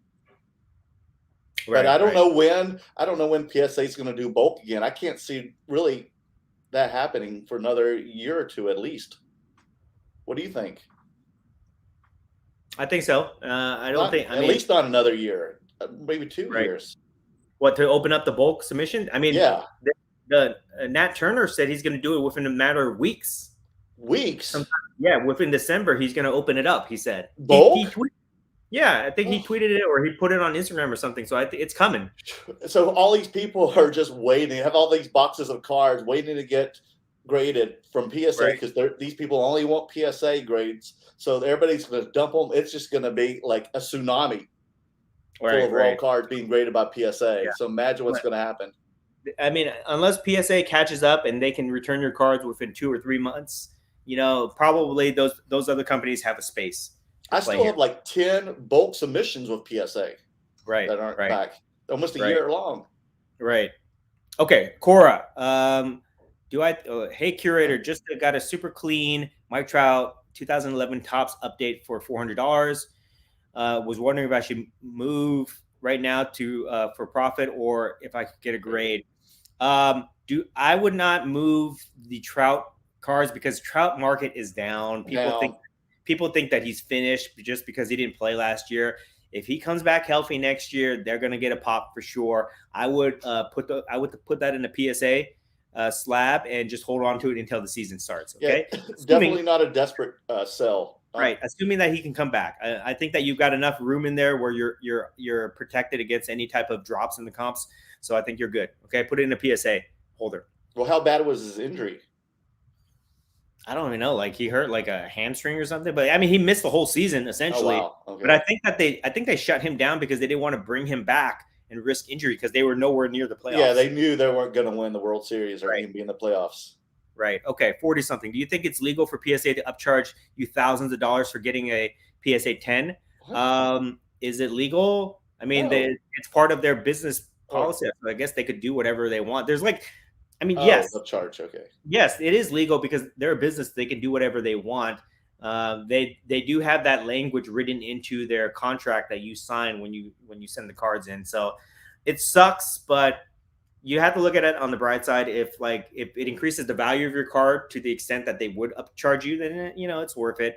It's not a bad thing. That means that your card is just more valuable. It just kind of sucks that they're taking their piece from the pie. And I'll give you guys an example. Okay, I'm moving this card for a client of mine. We got this graded yesterday. Okay, we walked through PSA, did same day service, paid $1,000. Oh, you did? Really? Yeah, paid $1,000 to get this graded, but because they determined the value of this card to be greater than $25,000, this card probably like $50,000 card. I don't know, something like that, right? They determined as a PSA 8. Yes. Okay. They determined it to be be more valuable than that, they upcharged him $1,000. So he had to pay $2,000 to get this card. 2,000? Yes, $2,000. So it sucks, but that, I mean, they determined that that's the value of this card. So, you know, it just happens. It's part of the cost of doing business. You can't fight PSA. You can't fight with them. All right. And they're going to sell this card? Or are you going to sell it for them? What's that? You're going to sell the card for them? Yes, I'm trying to help them move it. It's not my card. I'm just trying to help them move it. If anybody's interested, hit me up. Hit me up. Okay. Let's see here. Let me make sure. Okay, the comments are starting to pile up here. Oh, shoot. What's going on here? Give me a second, guys. Oh, yeah, Crazy says, is that where you are? He says, no, December is regular services only. Hey, Crazy, how you doing, man? Next year. The next tier, I mean. Okay. Yeah, that's what I meant.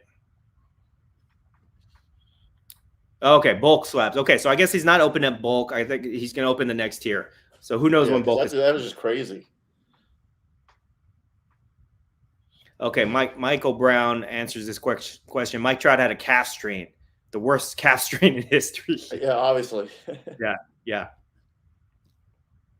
Okay, I'm just highlighting this. He'll pay every PSA upcharge, no complaints. Right. Oh, there it is. That's that Brady card, the one that you have. I know, right? Okay, so we got through all of them. Oh, actually, you know what? What is it? Hold on. I need to get my charger. I'll be right back. We got 70 people in the chat now. Let's keep this going, guys. 70 people, okay. We've gone way over. We were supposed to do this for an hour, but let's people, just keep hit me up with some more questions. Okay, go ahead. Let me get my charger. Merlin, you're in charge. Okay, you may have any other questions? Dan, you said an IG handle, some that might be interested in the Brady Kaboom. Well, yeah, we'll hit them up if you want the Tom Brady. So what is this one here? David, any chance you'll do a video next year's change and people getting 1099s from eBay? Yeah, I think Dan will do a video about getting 1099s from eBay because I did last year. I got a 1099, a big fat one from PayPal and eBay, and I gave that to my CPA from my accountant. Luckily, he knew what to do. I itemized everything. I mean, I have Excel sheets or the Google sheets or the Google numbers or whatever you call it, and I log every card that I buy and I sell, and then any other supplies going to these shows. Everything. You make sure you itemize everything. Even when we went to Chicago, and we didn't set up there, but we were still there buying and everything, and that has to do with our collecting and investing. So I itemized everything at the National as well. How about you, Dan? Yeah, I'll make a video about this. Basically, you just run it like a business, guys. If you never run a business before, you're not self-employed, you just basically keep track of all the expenses, just like Merlin was saying, and then you just write off whatever you can. Yeah, because you got to do it, man. Or you could just take that 1099 and just, toss it and just hope for the best, Good luck with that. Okay. All right, let's go through this here. A lot of people got some questions. But get a good accountant who knows how to do that for you. Okay, Cora's got a question for you. What's the best baseball buy? Cora, I am sorry. I do not know anything about baseball. That's over my head. Dan, do you? I don't know anything about baseball or hockey. I mean, if you're prospecting, there's all those young guys out there, which I don't prospect at all. But I would say for me, the best buy would be Mike Trout because he is considered the GOAT right now. Unless even if his career ended today, his body of work would put him up there. The only thing that he has going against him is that he's never, he doesn't do well in the playoff. He hasn't won a championship, but his cards are way down. So I think that would be the play for me. And I'm from the South originally, from North Carolina. And so everybody from the South are huge Braves fans. So I would, say like Ronald Acuna too. Right. It's probably a good time to buy him as well. Right. Also for me, like personally, I like Shohei. Just because of course everybody in LA loves Shohei. Yeah, he's Asian. I got to represent the Asians. So as long as he can stay healthy, I think if he does what he did this year again next year, oh my, he's a GOAT. He will be the GOAT. He's a freak of nature. So when you're a freak of nature, buy it. It's just going to get, he's just going to get worth more and more and more. Go up. Josh, our base rookie card's dead. I wouldn't say they're dead. I say they're entry level. They're going to be entry level point for a lot of collectors. They're not dead. They're not worthless, but they do still hold value. But just for entry level, are they going to hit the sky high prices that they did earlier this year? No, I don't think so. People are smarter. The reason for that is people are smarter. They're looking for the lower pop rare cards, and all the base rookie cards now have been overprinted. So people have caught on to that. Okay, Merlin, this question's for you. Oh, I got back into card collecting in the end of 2018. I was actually editing a documentary about Russian hockey and the fall of communism in the 90s and how the NA owners took over the Red Army team.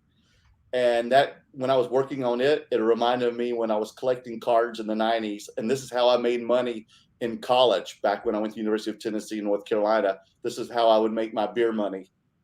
And I was like, you know what? I'm going to get back to the collecting again. And that's when I started buying, more of the high premium stuff. Right. Interesting. Very interesting. Yes. Okay, Dex, how does a PSA walkthrough work? Super easy. Yeah, you go up there, the rep comes out of the building. They don't let you go into the building at all. Super high. You have to ring a bell? You call them. They'll come out. Super secure building. It's like Fort Knox, guys. He comes out of the building. You give him the card. He said, all right, I'll see you when I see you. He goes back into the building. You have to wait for him. We dropped it off at 9 o'clock in the morning. He didn't come out till 4 o'clock that day. So he took 7 hours. Then they come out of the building. They give you the bill, and you have to sign it, and then they turn your card over to you. That's it, guys. Throughout the day, though, they do update it, so you can check online. You can check the status just like a normal submission, but that's usually how it works. So super. Now, you weren't just loitering around the entire time, were you? No, you go about your day, and then you get a text message saying that it's in the last stage, and then you go back there. Oh, they let you know. Yeah, okay. And then you have to go back there and then wait in the parking lot. Gotcha. Oh, good. I never knew that. Okay. Paulo, what's your opinion on raw card review services? I don't really buy those cards too much, and I don't use that service myself, but I think that I don't either. It's better than nothing. I guess it's a cheaper version of. They don't put it in a slab, but they'll tell you what the grade is. They'll put the sticker on the penny sleeve, or not the penny sleeve, the card saver that they use, and then I guess you just pay to put it in the slab. It won't go through the grading process again. So like BGS does? Is that what you're talking about? Yeah. So I think it has. I've never used it, but it has its purpose. Okay, let me just highlight this comment by Pig's Pig. I'm always talking to this guy on Instagram. He's from Canada. He knows a lot of stuff here. Yeah. Okay, so thank you for that comment, brother. Are purchase cards a write-off? It depends. You have to talk to your tax professional about this, but I will tell you this, that they consider cards as inventory. So is inventory a write-off? I don't know. I'm not sure about that. Okay.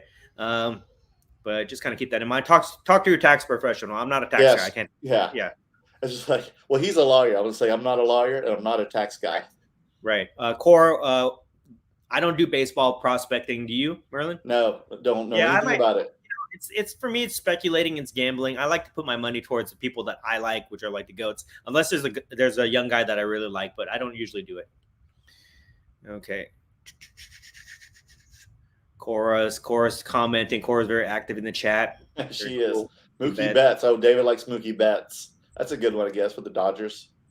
There is a recent sale on the eBay for the Brady Kaboom. Yes, that is correct. Okay, Charles, what do you think of the #1 Grail card in Marvel right now? The #1 Grail card in Marvel. What is it? I want to know. I'm not sure, but I would say it's not counting any like crazy type of autograph or anything like that, like a regular card. I would probably say like it's got to be either a PSA 10 Spider-Man hologram from 1999 Marvel Universe Series 1. I would say 1990. 1990, yeah, 1990, or PSA 10 2013 Spider-Man PMG. I would say that would be my guess. I don't know. I'm not super. We got to get Spidey Jew in here. Spidey Jew would know. Yeah, that's a good question too. Or like maybe even the Stan Lee one from 1990, the PSA 10. Yeah, I mean, I've seen those though, so I don't know like how. I've seen a lot of them too, but they sell very fast. Right. Okay, so flipping Steve, which Brock Lesnar cards hold more value, wrestling or UFC? Oh, wrestling. Wrestling. 2002 Royal Rumble. Right. If you can get a PSA 10 on those, good luck. Right. Carlos, a Major League Strike. I didn't even know about that. I didn't know about that at all. But I guess that would. Oh yeah, I heard about that. Mm-hmm.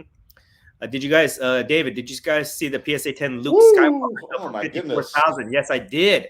I did. Star Wars is a play. I'm always I'm telling you guys, Star Wars is a play. So that's crazy. Okay, Paulo, would you ever use a raw review service prior to grading, or do you use your own judgment to decide what cards to send in? I use my own judgment. I mean, if I'm going to do a raw, like I don't even know what raw card review goes for, but I would probably, I don't know. I mean, I don't like it. I did a few, like my first time when I went to like conventions, and they were set up like BGS, and I did it, and some got 9s and some 9.5s, but I was like, why am I just paying this extra money? Now I got to do it again. Like I already could figure out that it was going to be a 9 or 9.5 by the centering and everything, and it was freshly pulled off a pack.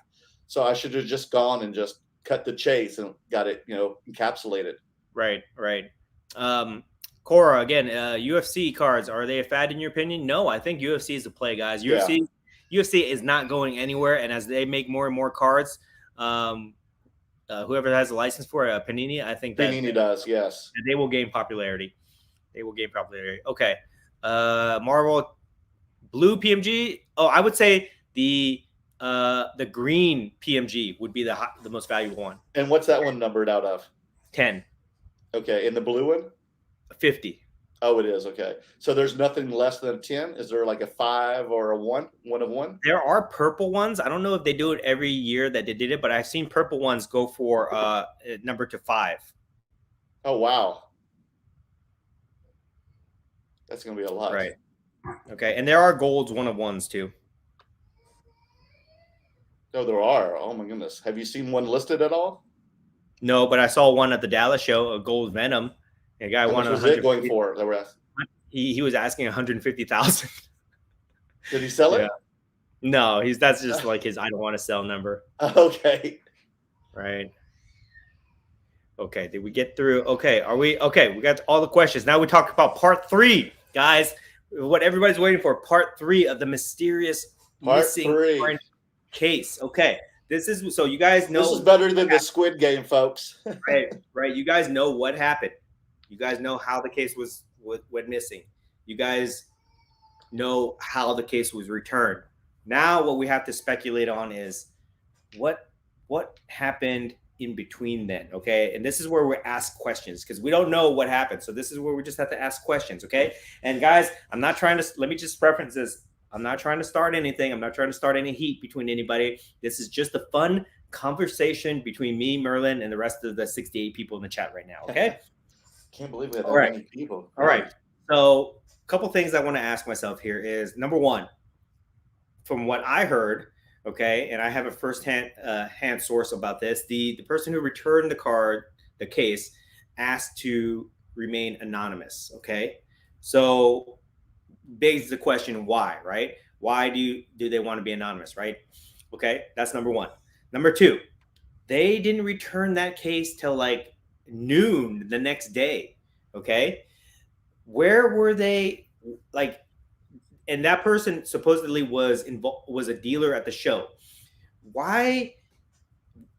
Like, does that dealer not have social media? Did they not see the blast all over social media the night before? Were they not at trade night the night before? Did they not hear any of these things, right? Like, why do you have to wait the next day to put the poor guy through a whole night of misery before you return the case? So that's the question that I'm asking. And I'm just wondering to myself, like, what was the true intention behind what happened, right? How did that person get that case? Why did the person wait till the next day, till the next afternoon almost to return the case, right? And why did they want to remain anonymous? Okay, so those are the questions that we're going to ask here, and we're going to speculate. But let me just say too that the most important thing is that he did get his case back, and all the cards were there. Okay, so that is the most important thing. We're just speculating for fun here. Mm-hmm. Merlin, any thoughts? I'm just glad he got it back. Who cares? They're not going to look at the surveillance or camera footage or security footage because he got it and he got all his cards. There's no drama to deal with. But, when you do think about it, it is weird that it took that long and the person wanted to be anonymous.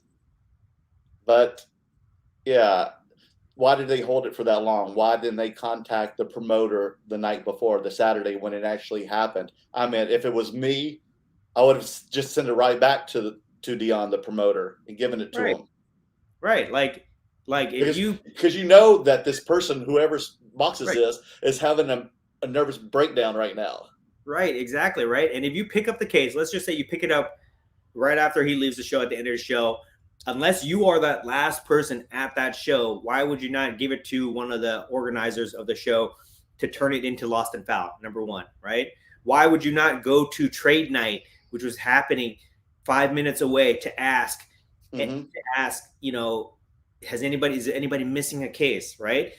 If you're set up at the show, you have the direct number of the show promoter. Why would you not reach out to them, ask them to put out a message, right? And see if you can find the owner of that case. So these are all questions that I would just kind of ask myself. It's just a little bit annoying to me that he had to go through that night where he felt bad, because like that's like it's like thinking that somebody that you love died or something, something like that, right? Just to have that feeling only to find out that they're alive the next day. You know what I mean? Like, why would you put the guy through that if your intention was to give back the case anyway, right? Mm-hmm. Unless this person picked up the case and they just went to sleep the next day at like the same day they picked up the case and they went to sleep at 6 o'clock that day or whatever, and they didn't go on their phone. They didn't attend trade night. They didn't talk to anybody until the next day, and they showed up late to the event, right? Like, trust me, if you weren't there, if you didn't have me go in the trade night and everything, I think I would have passed out at 6 p.m. on Saturday and not come back till midday on Sunday. Okay, let's give them the benefit of the doubt that they went home, they didn't go on their phone, whatever. They were just tired, they fell asleep or whatever. The next day, though, why would you not I mean, he didn't get the case till like almost noon, I think. 12:01, yeah, it was around 12ish. Right? Like why didn't you text the guy, call the guy, whatever, to let him know so that he wouldn't feel so bad, or you know what I mean? Mm-hmm. I'm just saying like it's curious why there was such a delay in terms of when that person picked up the case to where they alerted the proper people that they picked up the case and when they returned the case. Okay. Right. Yeah, if you looked at my algorithms in my Instagram, I mean, I did a post too. I did a story as well to let everybody know. And then when I went back to look at Instagram, like all through my algorithms, it was just a whole bunch of other people posting the same thing, about the orange case. Mm-hmm. So it was all over Instagram, all over. Yeah, exactly. So, you guys can speculate in the chat about what you guys think was happening. I don't want to say anything myself. I don't want to get heat from this, but I think that by telling you guys a story, you guys can kind of have fun and speculate. It's all gossip. It doesn't matter. It's a moot point. Yeah. He got the case back. Yeah, he got the case back. So everything was good. We're just talking about it for fun here, guys. But I just think that it's very curious that he didn't get the case back to the very next day till like almost noon, only after it was blown all across social media and there was a reward offered for that case, guys. Okay, so do you have anything to add, Merlin? That's it. I'm just glad he got the case, and that's all. That's the most important, and that he's okay. That's all that matters. Right. So we can move on, definitely. Right. Okay. So yeah. So that's the fun story about what happened with that case, guys. It was a little bit of a drama, but it had a happy ending. Anyways, all parties involved were made whole on that. But just let there be a lesson that always keep an eye on your case. Yes. If you can, get a tracker for that case, and just be careful, because I always say when you're setting up at shows, if you're a dealer and you're setting up, it be your first time, your last time, you should always do what they call an idiot check. Even if you think you have everything in the car, go and look in the corners, everything, because when you're so busy, you put stuff all over the place. You never know what you've left, to the side. Right. Right. So look, and breathe and stop and just do all your checking. I mean, I always Right. put in the most important stuff in first, and then my display cases go in last. Right, right. And he, not everybody would be as lucky as him on No, that. Luckily, the community up there was tight enough where we were able to rally around him and get him his case back, which is like a testament to that community, that Bay Area community. Most of the people yes, up there are from the Bay Area, and I've always had good interactions whenever I go up to the Bay and deal with those guys. yeah, they were really nice people, really nice. I'll be back. Mm-hmm. Mm-hmm. Okay. Let's see. Let's go through some of these comments here. Some people are talking about shilling cards. Okay, we're not going to get into that. Oh yeah. Yeah. Let's see here. That's a whole nother episode. Benjamin, he had a whole bunch of like soccer cards. He has like high-end soccer cards. That's all the guy does. Mm-hmm. Oh, what's up, JD the Collector? If you guys don't know Hey, JD, JD. go look at his YouTube. He does very interesting interviews with guys, so check him out. Good to see you. Okay, looks Merlin, you got a question here? How collect hockey cards? I just wish I knew more about it. That's all. Yeah. I mean, I collect a lot of wrestling cards, and a lot of y'all don't. So Right. Okay. I can't keep up with everything. Can you, Dan? No, I can't. That's why I've tried to narrow down. I've tried to narrow down my collecting over the last few months to just like these very niche fields. Mainly, I do basketball, wrestling, Marvel, and that's it. Pretty much. And then I think we do some celebrity cards too. Yeah.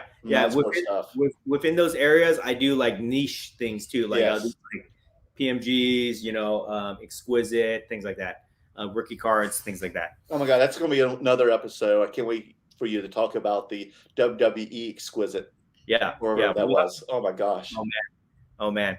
Yeah. So okay, guys, we will be wrapping this up pretty soon. We went way longer than we thought, but if anybody has any last minute questions, talk to you all.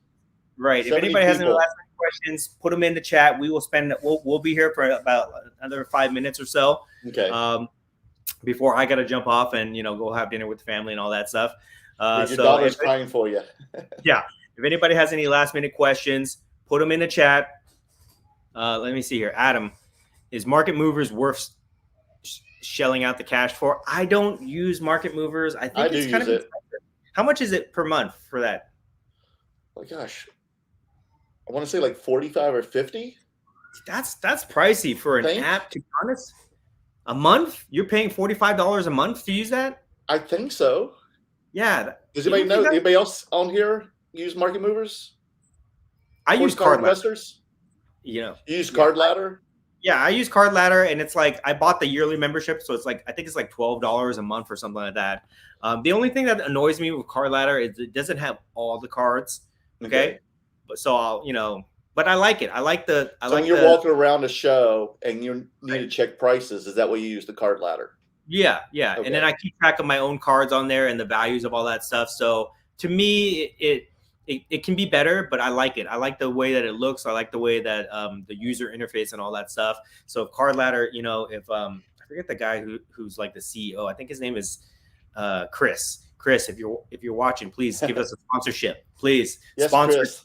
Between Two Slabs. We'll talk about Card Ladder all day, or whoever sports card investor who owns Market Movers. I'll use that app too. Sponsor, yes, please. But yeah, that's what I use. Hear us out, Jeff. Right. Okay, let me try to catch up on some of the comments here.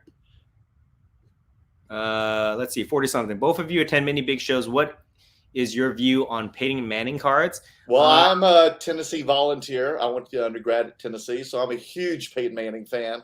So I don't even care what my view on Peyton Manning is. I love him from my own PC anyway. Right. I don't see much demand for him. I mean, like people who collect him, like PC him, they want his cards, but unfortunately, I'm surprised how inexpensive it is. Yeah, unfortunately, he's kind of like in that realm where all those other QBs that have not reached Tom Brady status, like I don't know, Dan Marino, Joe Montana. Yeah, but I think like in about 10, 20 more years, he'll still be relevant. Yeah, his cards will still be worth some because he's an entertainment figure now too. Mm-hmm. Most definitely, you always see him on TV, on everything, commercials. the Monday Night Football thing he does with Eli. Right. He's a funny guy, so he's always going to be a personality. Okay, Mr. Wonderful, is retail garbage? Retail's just for fun, guys. If you're buying you're like blaster boxes and things like that, it's just for fun. It's not worth like trying to get big hits up from. I mean, that's my opinion. Okay, let's see. Who is this guy? Bob Blayton, Iron Man Valiant. Sure. Modern Crime and Cards. You sure? I don't know what that is exactly, but I'll have to do some research. But I'd love to see it. I'd love to see it. I love Valiant comics. Right. Michael Brown, card ladders greater than market movers. Okay, yeah, I would agree with that. So he likes card ladder better. Right. Okay, let's get through these comments here before we wrap up. I want to make sure Okay. I want to make sure I answer all your guys' questions. Okay, with grading prices so high, would you recommend using to grade $50 to $100 cards? Right now, I would do SGC for those. Yeah, those SGC, even CSG. I'd do a few of those at the 30-day one, $30, right? Dex, are you guys buying the Transcendent Quad Autos? Yes, I have not bought one yet, but I am looking for it, and I showed you that, Merlin. You want one. I know you do. Yeah. Oh, my gosh. It's insane what's in there. Right. Hopefully the curator buys one and show you guys one night. Right. It's going to come. I'm just looking for the right one, guys. Okay. I think we got all the questions done. So we're going to cut off the questions now, guys. We're just going to say our final words here. Thank you all for hanging out with us. If you're not following Merlin or myself, find us on YouTube. But you guys are following us. If you guys are here, you guys exactly. Tell your friends so that they subscribe to us. If you don't know, I am doing a giveaway for Christmas. If I get to 4,000 subscribers, I'm going to give away 10 care packages to people who have the most likes on that video. So go back and watch my Christmas giveaway video. Guys, please participate by liking the other people's comments. I need to have please. I need to have a degree of separation between them so I can pick the 10 winners. If everybody has the same amount of likes, which is just me liking the comment myself, I'm not going to be able to do it, guys. Everybody's going to have the same number. There's too many. So please participate. Please like comments, even if it's just random. You don't even have to read them. Just like any random comment, just so I get some type of a degree of separation. Get your friends to like your comments. Just enter that. The deadline for that is December 10th. That's where I'm going to cut it off. December 10th. Yes. Okay. And then I'll pick the winners. Follow Merlin. If you don't follow him, follow me. If you don't follow me, I'm at Merleworld Cards. Yes. We'll probably try to do these live shows. They're pretty fun. We'll probably try to do it maybe on a weekly. I've had a blast tonight. Did you have a blast tonight? Yeah, for sure. It was a lot of fun talking about it. And then let me just wrap this up, guys, by just telling you, we're telling the story of the mysterious missing orange case for fun. Don't start any heat. If you guys don't like it. Yeah, if you guys don't like it, then get out of the chat, okay? But don't start any heat over this. That's not to say anything bad about the organizers of the show or anybody that was involved. This was just a fun gossip story, okay, guys? Yeah. For the people that were not there. For the people that were not there, okay? Other than that, thank you guys for everything. We will see you the next time. Yeah, thank y'all guys very much. Don't eat too much, and happy Thanksgiving to everyone. Yes, happy Thanksgiving, guys. I'm going to put out a special Thanksgiving video on Friday, so check it out. Oh, you are? Yay! Yes, if I don't see you guys between then, happy Thanksgiving to everybody, okay? Bye-bye. Okay.